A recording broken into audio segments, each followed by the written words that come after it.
Hey, hi buddies. Today's bachelor recipe is gobi fried rice. Wait skip చేయకండి, video last వరకు చూడండి. Taste మాత్రం కిరాకు ఉంటుంది.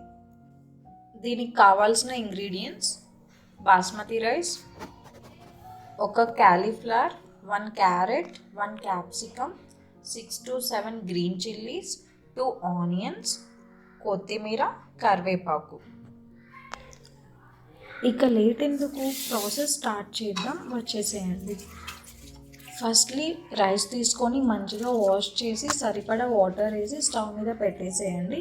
అది కుక్ అవుతూ ఉంటుంది, సిమ్లో పెట్టేసేయండి.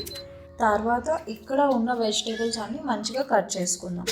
ఫస్ట్లీ ఒక బౌల్లో వాటర్ తీసుకొని ఉప్పు వేసి గోబీని చిన్నగా చాప్ చేసి అందులో వేయండి.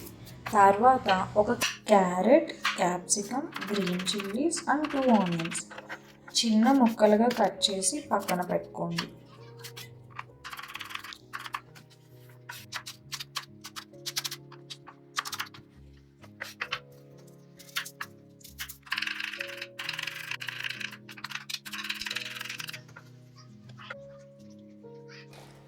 తర్వాత ఇందాక మనం కట్ చేసాం కదా గోబీ, సో అది అంతా మంచిగా వాష్ చేసి ఒక బౌల్లో తీసి పెట్టుకోండి. సో ఒకసారి మన రైస్ అయిపోయిందేమో చూద్దాం, వచ్చేసాయండి. ఓకే, రైస్ అయితే మంచిగా కుక్ అయిపోయింది. ఇప్పుడు ఈ రైస్ని ఒక ప్లేట్లో చల్లార పెట్టుకుందాం. ఎందుకంటే గోబీ ఫ్రైడ్ రైస్ చేసినప్పుడు పొడి పొడిగా మంచిగా ఉండడం కోసం.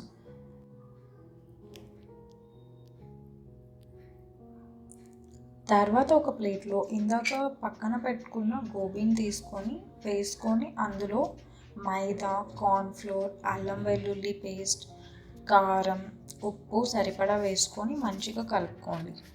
మధ్యలో వాటర్ కలుపుతూ మెత్తగా గోబీకంతా ఆ రెసిపీ అంటేలాగా మంచిగా కలపండి. తర్వాత ఒక ప్యాన్ తీసుకొని ఆయిల్ వేసి మంచిగా హీట్ అయ్యే వరకు ఉంచండి. దాని తర్వాత ఇందాక మనం కలుపుకున్న గోబీని అందులో వేయండి.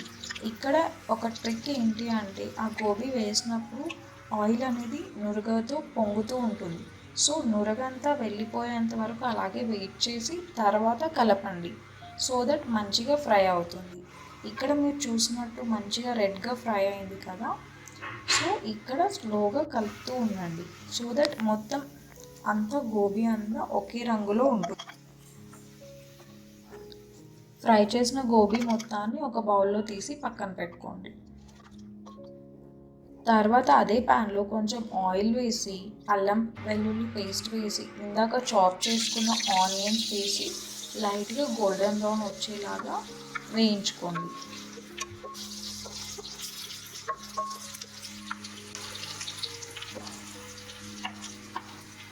తర్వాత చిన్నగా ముక్కలు చేసుకున్న పచ్చిమిర్చిని వేసుకొని కూడా వేయించుకోండి. అలాగే క్యారెట్, క్యాప్సికమ్ వేసి మంచిగా ఒక 7 to 10 minutes వరకు మంచిగా వేయించండి, సో దట్ ఫ్రైడ్ రైస్కి మంచిగా ఉంటుంది.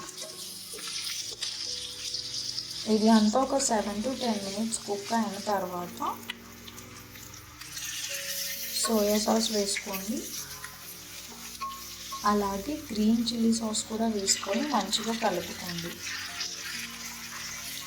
తర్వాత ఒక 30 to 50 ml వరకు వాటర్ పోసి మంచిగా కలుపుకోండి. తర్వాత మనం ఇందాక ఆయిల్లో వేయించి పెట్టుకున్న గోబీని తీసుకొని ఇందులో వేసేసి మంచిగా ఒక 5 to 10 minutes వరకు పెట్టుకోండి, మంచిగా కలపండి.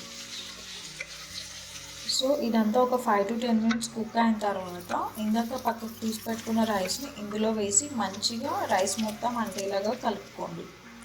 తర్వాత ఇందులో సరిపడా ఉప్పు వేసుకొని అలాగే మిరియాల పొడిని, కొత్తిమీరని వేసుకొని మంచిగా కలుపుకొని సర్వ్ చేసుకోండి. టేస్ట్ మాత్రం అదిరిపోతుంది, సీరియస్లీ చెప్తున్నా. నేను కూడా ఫస్ట్ టైం ట్రై చేసాను, but seriously it taste really good. మీరు ట్రై చేయండి.